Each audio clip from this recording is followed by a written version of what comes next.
Welcome to Channel's Business Global with me, Juliana Olayinka from our studios here in London. Over the next half an hour, we'll be looking beyond the business headlines by giving you in-depth perspective on the stories that are affecting all of us. Coming up on today's show, 15 UK charities, including the British Red Cross and OXFAM, are asking the public for donations to protect the lives of millions of Pakistanis. The apocalyptic floods have completely submerged more than a third of the country, with more rain expected in the coming days. Shaba Ali, a community fundraiser at One Ummah Charity, will be joining me for more on this developing story. And the former British Minister for Europe, Denis McShane, will be joining me here in the studio to discuss the legacy of Mikhail Gorbachev, the Nobel laureate and former Soviet leader who died on Tuesday, aged 91. Then later, I'll be looking back at some of the biggest business news stories of the week. But first, as always, let's start the show with a story that's continuing to make headlines here in the UK, the crippling cost of living crisis. In one of his final statements as Prime Minister, before his successor is announced on Monday, Boris Johnson said the country had the financial strength to get through these current economic woes, insisting that his government's long-term investments in the economy meant that the UK was fit for the future. Don't forget that when the handover comes, the next Prime Minister is unquestionably going to have another package to help. But in the meantime, what you've got to do, and what we've been doing flat out really since Putin unleashed his war, is accelerate the supply of UK energy. And we're now delivering 26% more gas already from the North Sea. We're going to go ahead with very, very rapidly with new wind farm projects and new nuclear projects, so that the medium long-term future is really very bright indeed. Well, earlier I spoke with our business correspondent Simon Pusey for more on this story. Simon, it's all a little bit doom and gloom at the moment, and that's not just the fact that we've entered September, so it's going to get darker in this country. We've got a huge cost of living crisis. Boris Johnson has been on a farewell tour with hardly anybody celebrating or congratulating his tenure, and there doesn't seem to be a solution, a policy solution to the cost of living crisis. Yeah, and we had the Chancellor going to the US for some inexplicable reason to try and work out how to deal with the cost of living crisis, and a lot of people saying, well, this makes no sense because in a week's time you're probably not going to be the Chancellor anymore, and why aren't you focusing on the UK? Why are you going to America to look for these answers if the problem is here? The problem is global, of course, and it's not helped by the war in Ukraine. A lot of that comes from that. The price of food going up is partly due to that. The price of energy and fuel is partly due to that. But it's also a problem here, and Brexit has definitely had issues in terms of the economy shrinking a little bit because of that, and then trade issues. So there's a number of things. Exactly, COVID, there's a COVID slowdown. If China's economy is slowing down, then that's bad for the whole world. And so it is a global problem. But I think the problem that we've got here is there's multiple things coming together at the same time. And the government has been accused of being a zombie government because Boris Johnson hasn't really been doing that many things. 8 weeks of husting as well. Yeah, exactly. He's been to Kyiv himself, and people making jokes that Boris Johnson, pays a surprise visit to the UK because he's just not been here. He's been on several holidays. And then, we've had these hustings. We've had a lot of back and forth, and I think people are quite tired of this now because I think most people know that Liz Truss is probably going to be the next Prime Minister, even though last night Rishi Sunak did quite well in the hustings, but it was a London-based one, but he had a lot of cheers there. But I think most people know it's going to be Liz Truss, and she hasn't really been setting out her stall at all in terms of the cost of living crisis. So people are saying the biggest thing that we're looking at the moment, the biggest sort of furore and crisis, and the two people who are vying to be Prime Minister, neither of them have really put out a plan to deal with it. And Liz Truss, least of all, she's saying maybe cutting VAT, which Rishi Sunak has attacked and said that's unsustainable. But I think a lot of people are looking and saying, like, well, how are we going to heat our homes? How are we going to eat come the winter? And yet, the government are on a sort of jolly, and they're, joking and not really taking it seriously. So I think people have legitimate concerns that are not being addressed.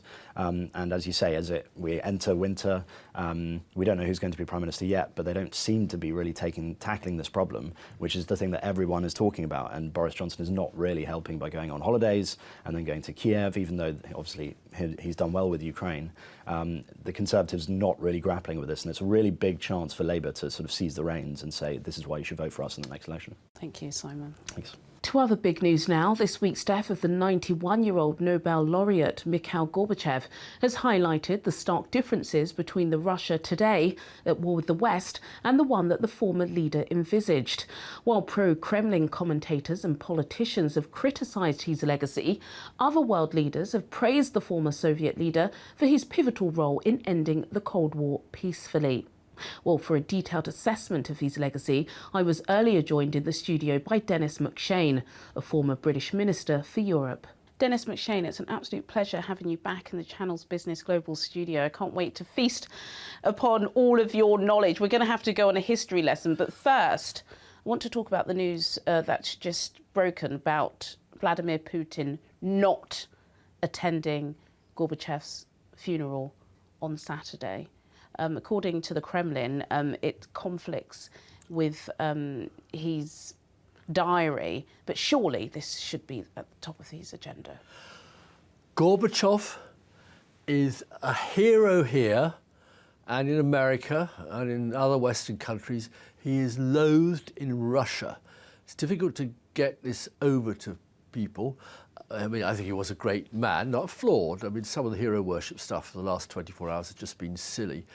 But for the Russians, he was the man who destroyed a ramshackle, incompetent but functioning society and economy, handed it over to the oligarchs, handed it over to rich investors from the United States and the City of London, just put people out of work, destroyed the entire structure, lost all of the Russian Empire.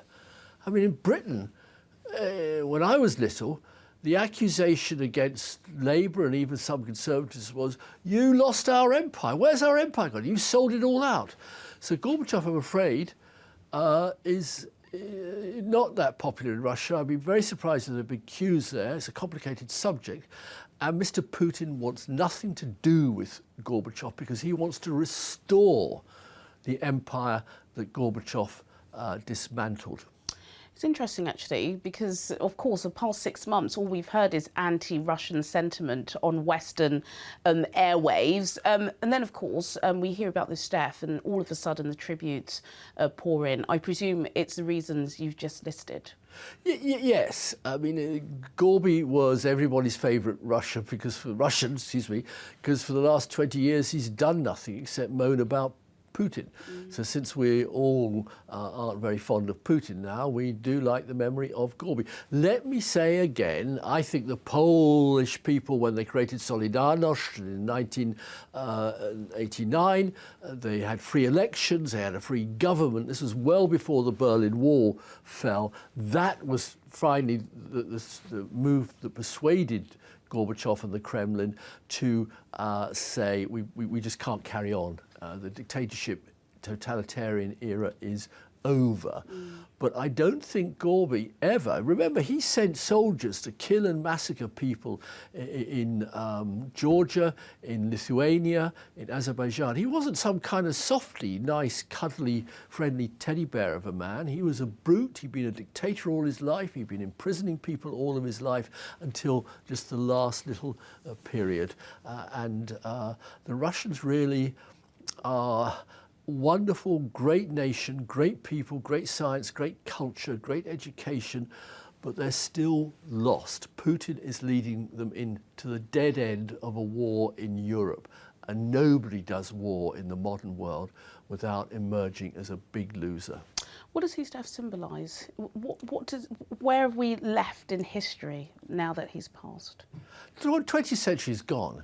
I mean, Gorbachev sort of finished off the 20th century rather well by, as I say, peacefully dismantling the Russian Empire and the totalitarian system. The secret police and so on came back. Putin now controls most of the press, but it doesn't matter. I mean, Russia is.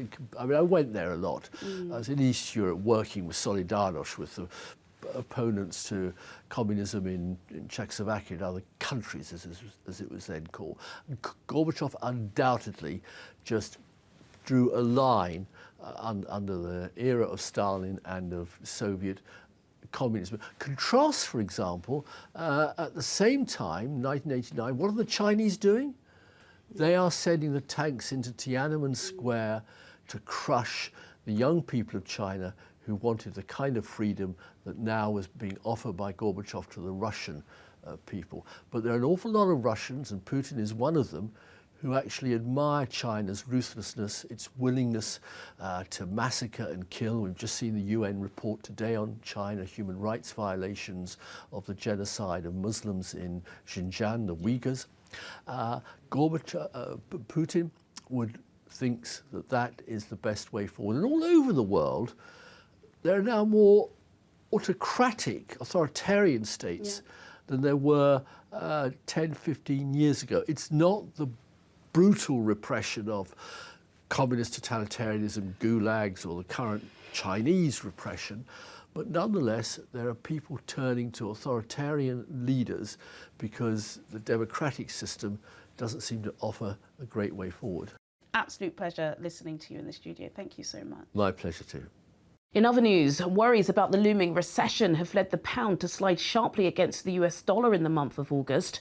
Analysts said the fall reflects the darkening outlook for the economy, with consumers and businesses facing rising prices and soaring energy bills. Well, for more on this, I'm now being joined by Lukman Otunuga, a senior market analyst at FXTM. Lukman Otunuga, it's been a while. Thank you so much for taking time out of your busy parenting work schedule to come and talk to us. Who else could we talk to about the fall in the pound sterling? It's lost, I believe, about 14% of its value this year. And last month, it was the worst month since late 2016 for the British pound against the dollar. Please enlighten us. What's going wrong? Thank you for having me here today. It's always a pleasure. We can see that the British pound remains vulnerable and exposed to heavy losses. It's not only the stronger dollar hitting the pound really hard, the currency has depreciated against every other major G10 currency quarter to date.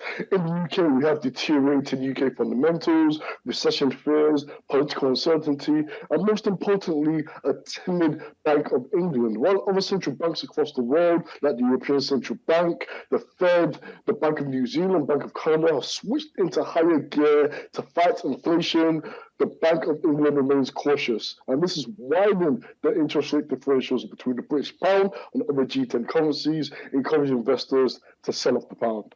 Absolutely. I did hear, or I read earlier this week, Goldman Sachs, that they have forecast that inflation will reach 22% in this country. 22% by January, currently at 10.1%. It feels so much more for anybody who's going shopping. Why does that weaken sterling? This is incredibly painful indeed. In the UK, we are set for the biggest squeeze in living standards in a century, thanks to this inflation beast. Literally, inflation is chewing into personal income, impacting consumption. We know that consumption is a critical attribute of economic growth in the UK, and with consumption going downhill due to soaring inflation, naturally this is finding itself hitting the British pound. Now, according to Bloomberg, the Bank of England is still expected to raise interest rates by only 50 points despite the current conditions. This is also contributing to the pound sell-off. If we do have a situation where the Bank of England wakes up and decides to move ahead with general 75 basis point rate hike, this could support the British pound.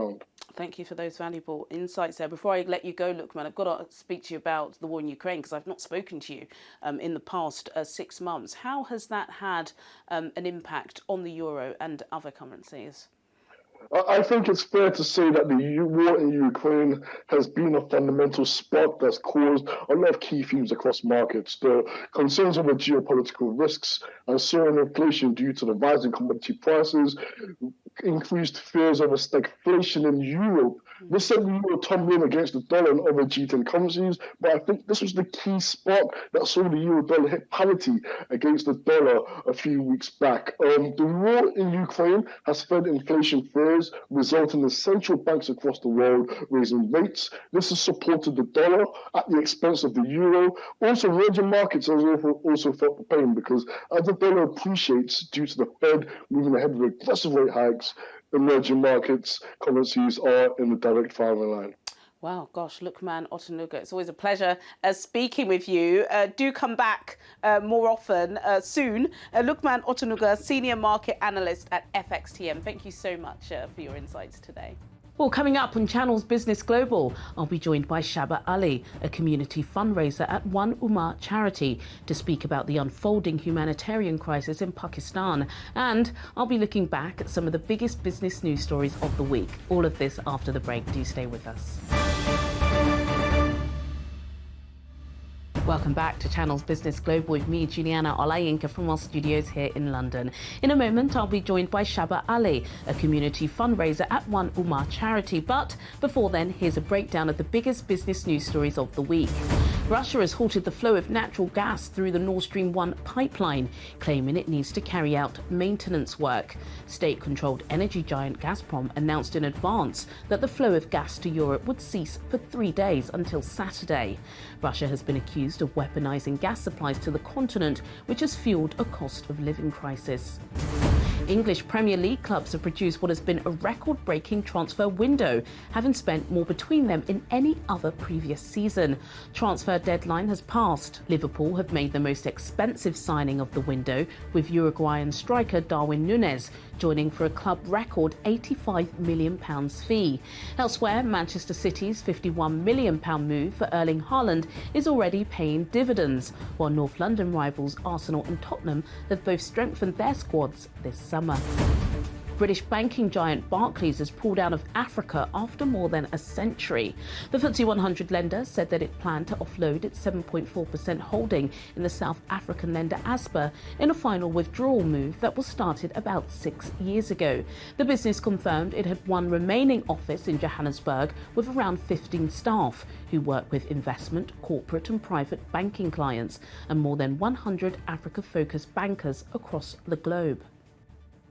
To our final story now, the United Nations has appealed for $160 million to help alleviate an unprecedented climate catastrophe as Pakistan deals with devastating floods. More than 1,100 people have died and 33 million people are affected after monsoon rains and mounting glaciers destroyed houses, infrastructure and crops. The concern is that the situation could get worse, with the country's disaster management authority saying that major rivers are at high to very high flood levels and are set to continue rising. Well, for more on this developing humanitarian disaster, I'm now being joined by Shaba Ali, a community fundraiser at One Ummah Charity. His colleagues are currently on the ground offering support to victims. Shaba Ali, it's an absolute pleasure to have you on Channel's Business Global today, and thank you so much for taking some time out of your family holiday to speak with us. We've just been showing our viewers some of those devastating apocalyptic images from Pakistan. I do know that your colleagues from One Ummah Charity are on the ground. What is the reality of the situation? Because far too often, particularly for our viewers in the West, you see these images, your heart breaks and you move on. But how critical is this situation at the moment? Firstly, thanks, Juliana, for having me. Yeah, unfortunately, as you mentioned, it's devastating. I mean, this is a repeat of, when I was in Bangladesh a few months ago. I'm hearing the same stories, seeing worse devastating images of people just literally, can you imagine you're in your house and you just have to just leave? You can't take anything. You just got to grab, your family members and leave. And those that are able to move, they can move. Those that can't, families are separated from children, elderly people. You're not sure. I know they're saying the death toll is over 1,000, but obviously in places like this where it's densely populated, especially this is the north of Pakistan, it's heavily densely populated. So again, the number I'm guessing is very high, and yeah, it's just a repeat of what we've witnessed, unfortunately, over the many years in these natural disasters, unfortunately. You're absolutely right. This is a repeat. We're still showing some of those images right now. Global aid has finally started to arrive in the country. Are you aware, you've mentioned the north of Pakistan, but are you aware of the regions that are most hit? I was listening to the radio this morning. They said the area is larger than the size of Britain. What is the support that's so urgently needed? Because sometimes when people are sending support, they can send the wrong things. Yeah, you're right. Firstly, yeah, the size of that area, Baluchistan and Peshawar, these north areas, it's a massive area of it is practically like what you mentioned, the UK. Obviously, right now at these stages, because obviously people have been displaced, they're living on the roadside in makeshift tents. So obviously they need hot meals and water, clean water right now. So that will be initially what everybody, you'll see many charities, this is what they'll do.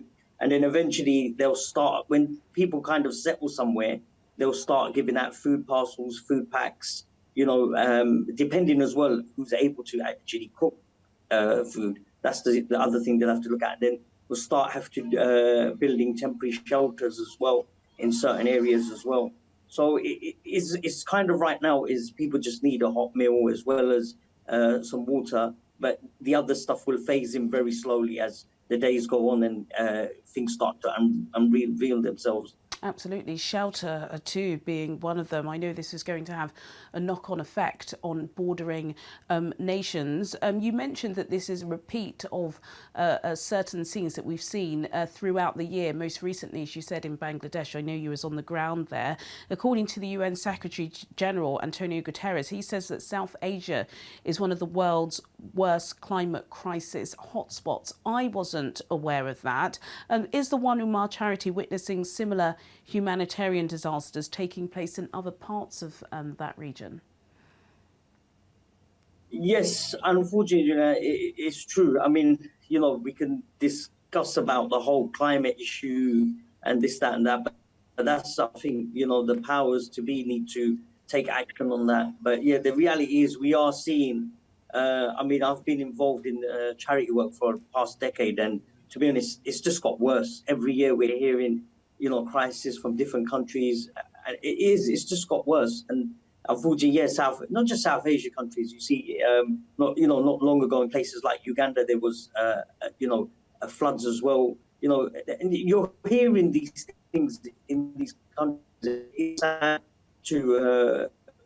this is the reality. And, you hope that it doesn't happen, but you just don't know now, going forward, what's going to happen when these countries go through their certain seasons, what's to be expected now.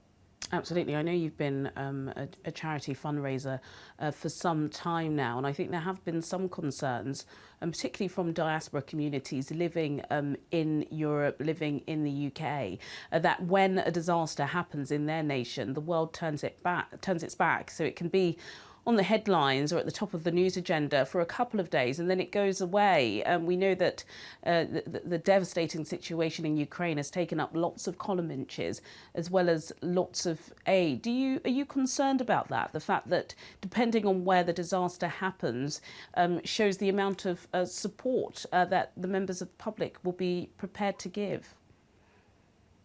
Yeah. Oh, you're absolutely right, Juliana.